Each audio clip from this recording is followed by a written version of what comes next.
श्री श्यामा महारानी कहो संदेश देने के लिए प्रेम का, तारतम की बंसी बजाने के लिए, तारतम की खुशबू फैलाने के लिए, स्वयं पुरुष भाव की लीला करने के लिए प्रकट हुई श्री देवचंद्र जी के रूप में, श्री सदगुरु के रूप में। और उन्होंने तारतम को प्रकट किया, निज नाम श्री कृष्ण जी दिया। और यह कृष्ण भी कौन सा कहा? न वैकुंठ का, न गौलक का, अक्षरातीत श्री कृष्ण कहा।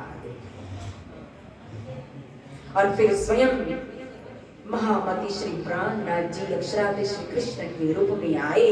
जैसे राधा और कृष्ण एक हो गए थे, गोलकवासी श्री कृष्ण की शक्ति आकर के राधा में समा गई और दोनों एक बनकर एक तन में लीला की, वैसे सदगुरु ने अपनी लीला समाप्त करके, तारतम प्रकट करके, फिर श्री प्राणनाथ जी के अंदर विराजमान होकर के दो तन एक हो गए, दो आत्म एक हो गए, आशिक और माशूक एक हो गए, राधा और कृष्ण एक हो गए, राज्य और श्यामा जी एक हो गए, सुंदर बाई और इंद्रावती एक हो गए।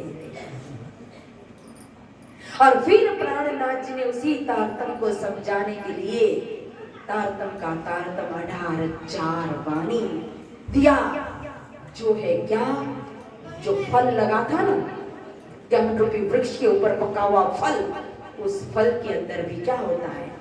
छिलके होते, गुठली होती है, बीज होता है। और बीज को दूर कर दो, गुठली को दूर कर दो, छिलका को दूर कर दो, तो क्या रहता है? अम्ली रस। वो रस जो है, वो रस प्रकट कर दिया इस संसार के अंदर, जिसके अंदर स्वयं उन्होंने अपने धाम का, अपनी लीला का, अपने स्वरूप का, अपने श्रृंगार का सुंदर वर्णन किया, ताकि हम निराकार का चिंतन न करके सुंदर साकार स्वरूप का चिंतन कर सके कि हमारे धाम धन्य अक्षरातीत श्री कृष्ण, हमारे आत्मा के नाथ, प्राणों के नाथ, प्राणनाथ का स्वरूप कैसा सुंदर है। स्वरूप सुंदर संकुल सा कोमल, सुंदर में सुंदर स्वरूप, जिस सुंदरता के आगे कहो तो दुनिया क्या, 14 लोक ब्रह्मांड की, लोक परलोक की कोई सुंदरता आ नहीं सकती है।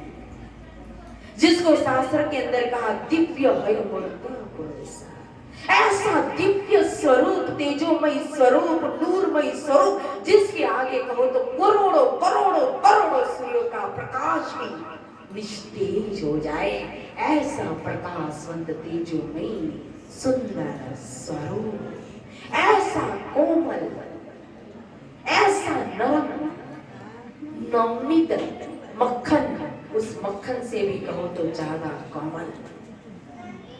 एक फूल होता है, फूल की पंखड़ी, गुलाब की पंखड़ी कितनी कोमल होती है, कितनी नाजुक होती है, वो गुलाब की पंखड़ियों से भी ज्यादा कोमल स्वरूप। उससे भी ज्यादा कोमल क्या होता है? एक गुलाब की पंखड़ी से भी ज्यादा कोमल क्या होता है? एक नया नया जन्म लिया हुआ बालक, शिशु, कितना कोमल होता है, उसकी स्किन देखो, चमड़ी देखो, उससे भी कोमल। अब उससे परे इस संसार के अंदर कहो कोई दृष्टांत ही नहीं मिलता इनकी कोमलता का, सुंदरता का वर्णन कर सके। ऐसा सुंदर सनगुण प्रसन्नता युक्त, हमेशा उनके चेहरे पर देखो, कहानी कोई भी शिल्पकार हो, कोई भी चित्रकार हो, चाहे कृष्ण का स्वरूप बनाए, चित्र बनाए, मूर्ति बनाए, उनके चेहरे पर क्या होगा? मुस्कान। स्वरूप में इतना आकर्षण क्यों? प्रेम भरा, प्रेम का सागर है, जिसकी लालिमा पूरे स्वरूप पर छाई हुई है। नख से लेकर के कहो सिख तक इश्क का अनंत अनंत अनंत सागर, और उस सागर में कहो तो अनंत अनंत लहरें चल रही है।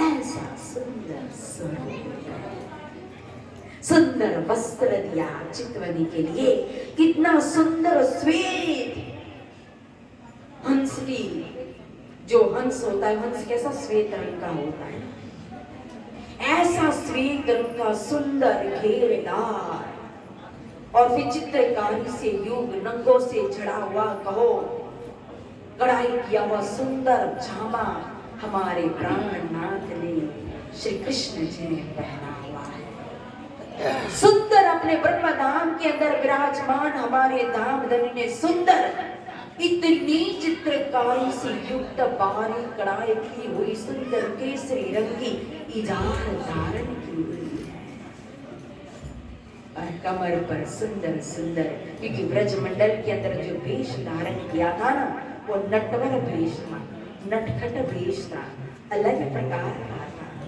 इसलिए वस्त्र भूषण अलग श्रृंगार था। और इस ब्रह्म धाम के अंदर स्वयं जब विराजमान है तो उनका शोभा श्रृंगार